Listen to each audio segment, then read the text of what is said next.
Good morning children, कैसे हैं आप। मैं संजय सिन्हा आज आपको चैप्टर 3 के बारे में बताएंगे, जिसका नाम है सिंथेटिक फाइबर्स एंड प्लास्टिक। जैसा कि आप जानते हैं कि आज के मॉडर्न लाइफ में सिंथेटिक फाइबर का बहुत ज़्यादा यूज है। जो हम क्लॉथ्स पहनते हैं वो फैब्रिक कहलाता है और फैब्रिक फाइबर से बनता है।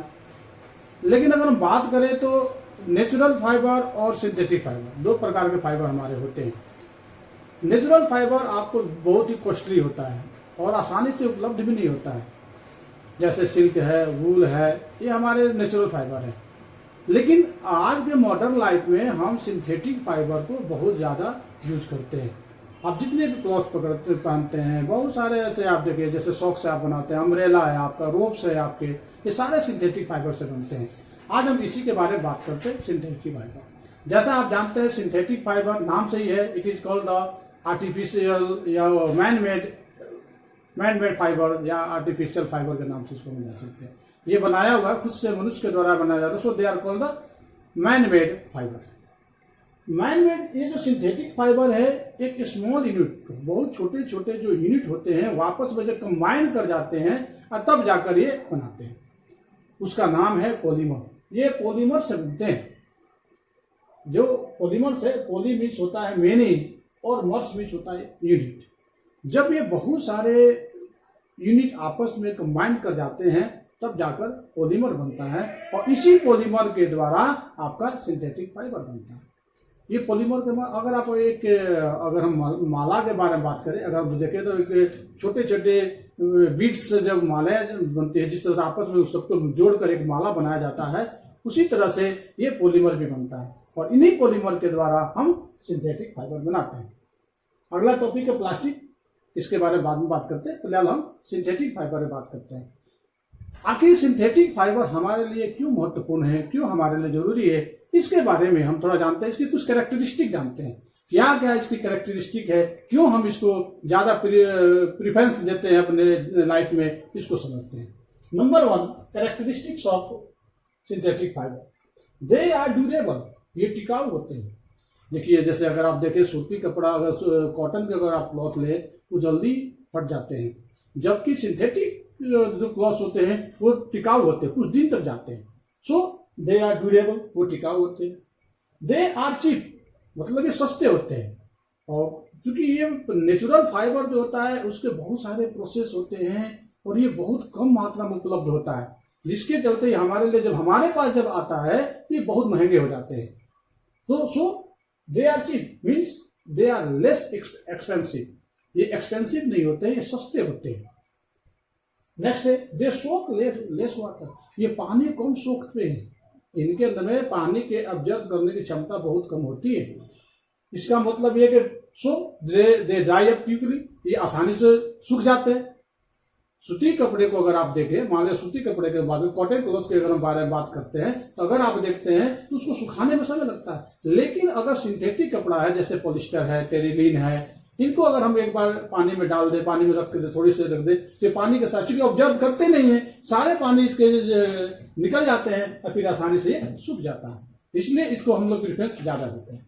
नेक्स्ट है they are easy to maintain, इसको अगर निचोड़ दे तो निचोड़ कभी अगर आप पूरा खोल छोड़ दें फिर से आप पहले की तरह हो जाता है। इसके अंदर में रिंकल्स नहीं आते हैं, सिकुड़न नहीं आते हैं, ये सिकुड़ते नहीं है। जबकि अगर आप कॉटन क्लॉथ को देखिए, एक बार अगर निचोड़ कर आप डाल दें तो उसको ले आने के लिए उसको आपको प्रेस करना पड़ेगा, बिना प्रेस के तो आपका अच्छा सा नहीं लगता है। तो इसलिए इसको कर सकते हैं, इसको रखना भी आसान, मेंटेन करना भी आसान होता है। और नेक्स्ट पॉइंट है दे आर रीडली अवेलेबल, ये आसानी से आपके पास अवेलेबल है, ये आसानी से मिल जाते हैं। तो ये जो कैरेक्टरिस्टिक है, इसीलिए आज हम अपने डेली लाइफ में सिंथेटिक फाइबर को हम प्रेफरेंस देते हैं। क्लियर है बेटे? अब बात करते हैं सिंथेटिक फाइबर के बारे में। जैसे कि हमने आपको बताया कि सिंथेटिक फाइबर विभिन्न प्रकार के होते हैं। इसमें हमने जो पढ़ना है वो है rayon, nylon, polyester and acrylic. Rayon, ये इसको हम लोग आर्टिफिशियल सिल्क के नाम से जानते हैं। अगर हम नेचुरल सिल्क के बारे में बात करें तो वेरी वेरी कॉस्टली और आसानी से उपलब्ध भी होते हैं। जैसे कि आपको पता है कि सिल्क जो है सिल्क वॉर्म से बनता है, मलबेरी लिप्स पर जिसको ये ग्रो करता है। तो वहाँ पर इसको निकालना, इसको पालना, इसको रियरिंग करना बहुत समय लगता है इसको। तो उसके बदले में उसी की तरह से एक आर्टिफिशियल सिल्क होता है, इसका नाम है रेयन। ये आर्टिफिशियल होता है यानी कि मैन मेड के द्वारा बनाया जाता है। Although they are made from the chemical treatment of wood pulp, ये वुड पल्प के ट्रीटमेंट के द्वारा बनाया जाता है, फिर भी इसको हम लोग मैन मेड ही करते हैं, चूंकि इसको मनुष्य के द्वारा बनाया जाता है, मनुष्य इसको बनाते हैं, मैन इसको बनाते हैं। आखिर हम इसको आर्टिफिशियल सिल्क का क्या यूज है हमारे दैनिक जीवन में? तो अगर हम देखें तो सिल्क तो बहुत ही कॉस्टली होता है, उसके बदले में ये चीपर होता है, ये सस्ता होता है। अगर सिल्क से, नेचुरल सिल्क से ये सस्ता होता है, और इसको विभिन्न कलर में हम लोग अपने मनचाहे कलर में इसको बना सकते हैं, इसलिए ज़्यादा अट्रैक्टिव होता है, ठीक है, फैसिनेटिंग होता है, हमारे मन को मोहने वाला होता है। उसके अलावा ये अलग अलग कलर में इसको हम लोग रंग सकते हैं। अब अगर इसको वूल के साथ, अगर ऊन के साथ अगर इसको मिला दिया जाए तो ये कारपेट बना सकता है। कारपेट बनाने के लिए इसी रेयन को हम लोग ऊन के साथ मिला देते हैं तब कारपेट बन जाता है, और अगर कॉटन के साथ मिला देते हैं तब जाकर ये बेडशीट बन जाता है। तो अब बेडशीट जो बनता है सिल्क तो होते नहीं है, कॉटन मिक्स होते हैं, तो जो कॉटन मिक्स होते हैं आसानी से वो ड्यूरेबल होते हैं, टिकाऊ होते हैं। जैसे हमने आपको सिंथेटिक फाइबर के बारे में पहले ही बताया था, जितने भी हम सिंथेटिक फाइबर के बारे में बताते हैं सारे के सारे स्ट्रॉन्ग होते हैं, टिकाऊ होते हैं, सस्ते होते हैं। ये रेयन था। नेक्स्ट है नायलॉन के बारे में बात करते हैं। नायलॉन जो होता है अगर देखा जाए तो सबसे पहले बनाया जाने वाला मैन मेड सिंथेटिक फाइबर था, यानी सिंथेटिक फाइबर सबसे पहले बनाया था। ये बहुत ही स्ट्रॉन्ग होते हैं, इतनी ज्यादा स्ट्रॉन्ग होते हैं कि इनको तोड़ना बहुत ही मुश्किल है, इसलिए पहाड़ों पर चढ़ने वाले रस्सी होते हैं ना, इसके लिए यानी मजबूती प्रदान करना, जितने भी मटेरियल बनाने की बात आती है उसको हम लोग नायलॉन से ही बनाते हैं। स्ट्रॉन्ग फाइबर होते हैं, इलास्टिक होते हैं, लचीले होते हैं, they are elastic and lustrous, इनमें चमक भी होती है, अट्रैक्टिव लगने के लिए होते हैं, और ये लाइट यानी कि हल्के भी होते हैं। तो क्या देखा इसका जो कैरेक्टरिस्टिक हुआ, ये स्ट्रॉन्ग होते हैं, इलास्टिक होते हैं, लस्ट्रस होते हैं और लाइट होते हैं। और इसका हम लोग यूज जो है बहुत सारे इसका यूज है, इसके टेंट बनाने में, रोप ऑफ फॉर क्लाइंबिंग बनाने में, अम्ब्रेला बनाने में, सॉक्स बनाने में, पैराशूट बनाने में इसका हम लोग यूज कर सकते हैं। ये था सेकंड नायलॉन के बारे में। अब बात करते हैं पॉलिस्टर के बारे में।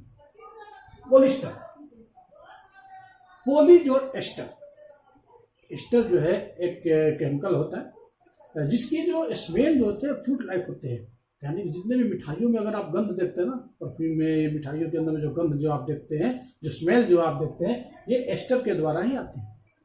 और ये पॉलीमिक्स होता है, एस्टर पॉलीमिक्स बहुत सारे, जैसे हमने पहले बताया था पॉलीमिक्स मेन ही होता है, जब बहुत सारे एस्टर मिल जाते हैं तब जाकर पॉलिस्टर बनाता है। पॉलिस्टर का यूज जो है अलग अलग है, ये टेरिलिन नाम आपने सुना होगा कपड़े का, ये पॉलिस्टर का ही बनाया जाता है। उसी तरह से पॉलिस्टर का भी क्लॉथ बनते हैं, इसके वायर बनाने में, इसके फिल्म यानी रील बनाने में इसका इस्तेमाल होते हैं, और भी बहुत सारे इसके अदर यूजेज हैं। अब नेक्स्ट जो आपका टॉपिक है एक्राइलिक। एक्राइलिक जैसे आपने आर्टिफिशियल सिल्क के बारे में बताया, उसी तरह से ये ऊन की तरह होता है, नॉट वूल, ये वूल नहीं होते हैं, ऊन की तरह होते हैं, ऊन की तरह दिखाई देते हैं, ठीक है, लेकिन ये रिजेंबल होते हैं, उसकी तरह दिखाई देते हैं। ये नेचुरल ऊन जो होते हैं उससे ज्यादा सस्ते होते हैं, इनको भी डिफरेंट कलर में हम लोग प्राप्त कर सकते हैं, अलग अलग कलर के प्राप्त कर सकते हैं, और ये टिकाऊ भी हो सकते हैं। तो ये था हमारे पास आपके चार जो हमने आपको बताया इसके सिंथेटिक फाइबर के बारे में।